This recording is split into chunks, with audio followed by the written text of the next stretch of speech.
Shalom sahabatku, sebelum kita merenungkan kebenaran firman Tuhan di pagi hari ini, mari kita sama-sama berdoa. Bapa yang baik, terima kasih untuk pagi hari ini. Terima kasih untuk nafas kehidupan yang Tuhan masih berikan untuk setiap kami. Pagi hari ini kami mau belajar kebenaran firman-Mu.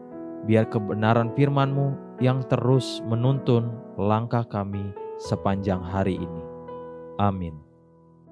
Pagi hari ini kita akan merenungkan kebenaran firman-Nya dengan tema Secerca Harapan Ketika Tidak Lagi Ada Harapan. Mari kita buka Alkitab di dalam kitab Matius pasal yang ke-11 ayat ke-2 sampai ke-6. Demikian firman Tuhan.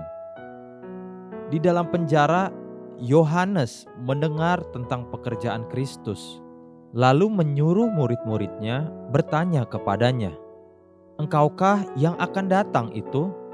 Atau haruskah kami menantikan orang lain?"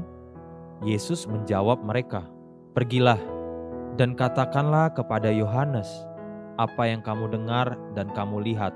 Orang buta melihat, orang lumpuh berjalan, orang kusta menjadi tahir, orang tuli mendengar, orang mati dibangkitkan, dan kepada orang miskin diberitakan kabar baik. Dan berbahagialah orang yang tidak menjadi kecewa dan menolak aku." Terbelenggu, terkurung dalam penjara, letih, lapar, dan menunggu waktu untuk dieksekusi, itulah keadaan Yohanes Pembaptis saat itu.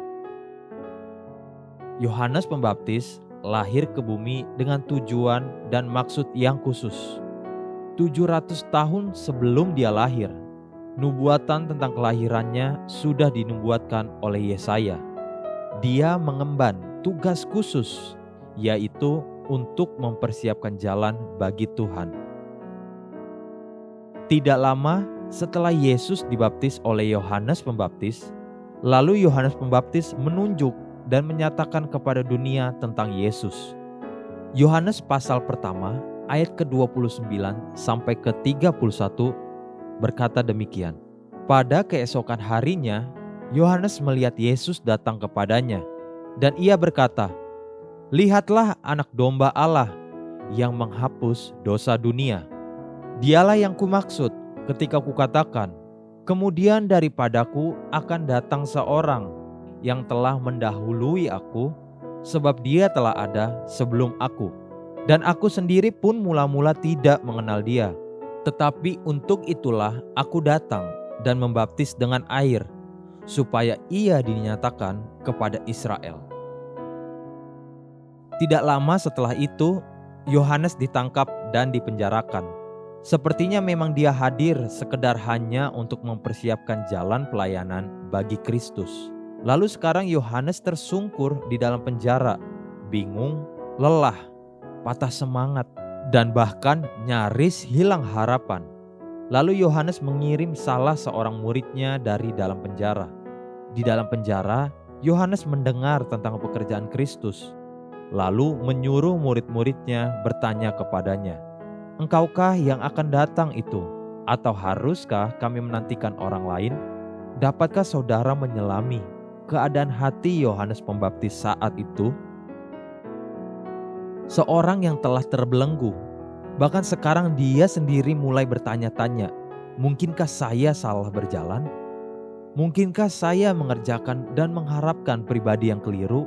Mungkinkah Mesias yang sebenarnya bukan dia, Yesus yang telah saya baptiskan?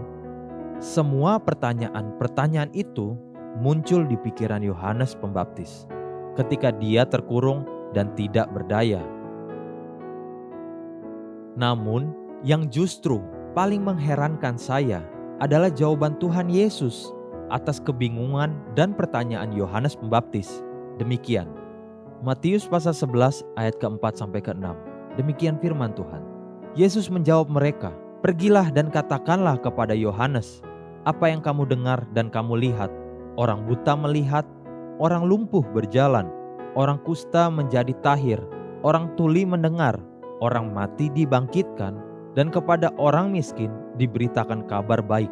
Dan berbahagialah orang yang tidak menjadi kecewa dan menolak aku. Dengan kata lain, Tuhan Yesus tidak berusaha menenteramkan atau meneguhkan kebingungan Yohanes Pembaptis. Namun, dia justru berkata, "Lihat dan ingatlah akan kesaksian yang Tuhan sudah perbuat. Percayalah dan berbahagialah jika engkau tidak menjadi kecewa dan menolak Tuhan." Pernyataan seperti itu cukup bagi Yohanes untuk bertahan sampai dia akhirnya mati di penggal. Sekedar mengingat akan semua kesaksian perbuatan Tuhan, itulah harapan di saat-saat ketika tidak ada lagi harapan. Kesaksian tentang perbuatan tangan Tuhan. Semua kita pernah mengalami, melihat, atau mendengar kesaksian tentang kedahsyatan tangan Tuhan. Bagi Yohanes Pembaptis, bahkan kesaksian perbuatan Tuhan itu bukan bagi dirinya sendiri. Itu terjadi bagi orang lain, tapi hal itu cukup untuk meneguhkan hati Yohanes untuk menerima harapan baru. Haleluya! Sahabatku, mari kita sama-sama berdoa. Terima kasih Bapa Surgawi, aku bersyukur akan kesaksian luar biasa tentang Engkau dan perbuatan tangan-Mu. Itu saja cukup untuk meneguhkan harapan baru bagiku.